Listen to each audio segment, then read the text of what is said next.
लोकसभा चुनाव के बाद महाराष्ट्र में होने वाले विधानसभा चुनाव में इंडिया गठबंधन की ओर से बीजेपी नेतृत्व वाले एनडीए को कड़ी चुनौती मिलने की संभावना है। संघर्ष को देखते हुए बीजेपी के सहयोगी पार्टी एनसीपी से लेकर शिवसेना ने भी सीटों की अपनी अपनी डिमांड शुरू कर दी है। अब देखना होगा कि पार्टी इससे कैसे निपटती हुई नजर आती है। वहीं महाराष्ट्र में लोकसभा चुनाव के बाद अब विधानसभा चुनाव को लेकर सियासी सरगर्मी तेज हो गई है। राज्य की 48 में से 30 लोकसभा सीटें जीतने के बाद इंडिया गठबंधन के घटक दलों में के हौसले अब बुलंद हो गए हैं, तो वहीं भारतीय जनता पार्टी 23 लोकसभा सीटों से घटकर महज 9 पर आ गई। इसके चलते ही बीजेपी को दो तरफा चुनौतियों का सामना करना पड़ रहा है। एक तरफ इंडिया गठबंधन ने उसे दो हाथ करना पड़ रहा है, वहीं दूसरी तरफ अपने घटक दलों को निपटना भी पड़ रहा है। एकनाथ शिंदे और शिवसेना और अजीत पवार की एनसीपी ने अभी तक विधानसभा सीटों को लेकर अपनी डिमांड तेज कर दी है। ऐसे में सवाल उठता है कि बीजेपी के लिए शिंदे और अजीत पवार सियासी तौर पर कितने जरूरी हैं। वहीं लोकसभा चुनाव में मिली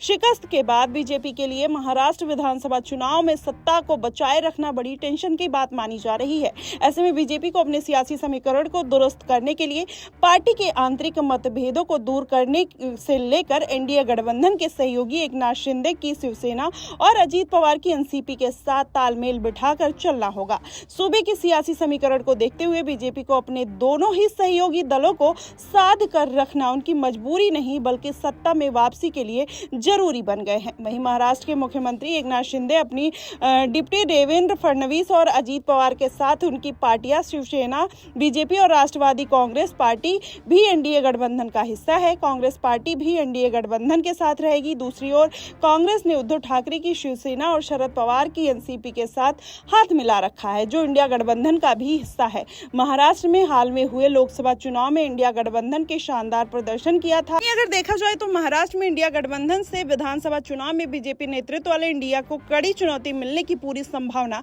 जताई जा रही है। ऐसे में बीजेपी के सहयोगी एनसीपी से लेकर शिवसेना की सीटों की डिमांड भी शुरू कर दी है। शिंदे की शिवसेना ने महाराष्ट्र की 288 विधानसभा सीटों में से कम 100 सीटों पर चुनाव लड़ने की मांग की है, तो वहीं अजीत पवार की एनसीपी 90 सीटें मांग रही है। बीजेपी के लिए सहयोगी को मुंह मांगी सीटें देना आसान नहीं है, क्योंकि राज्य में भले ही एकनाथ शिंदे मुख्यमंत्री हों, लेकिन बड़े भाई की भूमिका में तो बीजेपी ही नजर आती है।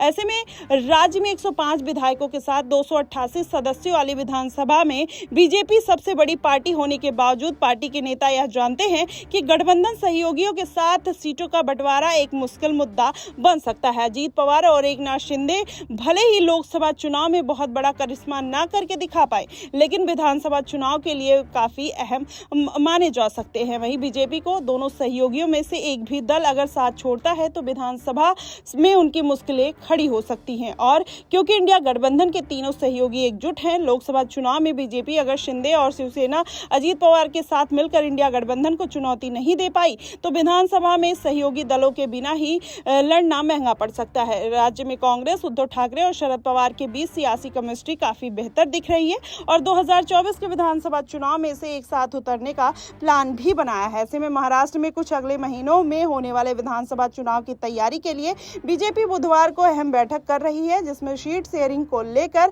चुनाव में उतरने की स्ट्रेटेजी पर मंथन करेगी। ऐसे में बीजेपी के लिए अपने दोनों ही सहयोगियों के साथ तालमेल बनाकर चलना होगा। ऐसे में अगर ऐसा नहीं होता है तो भारतीय जनता पार्टी को बड़ा झटका जरूर लगेगा।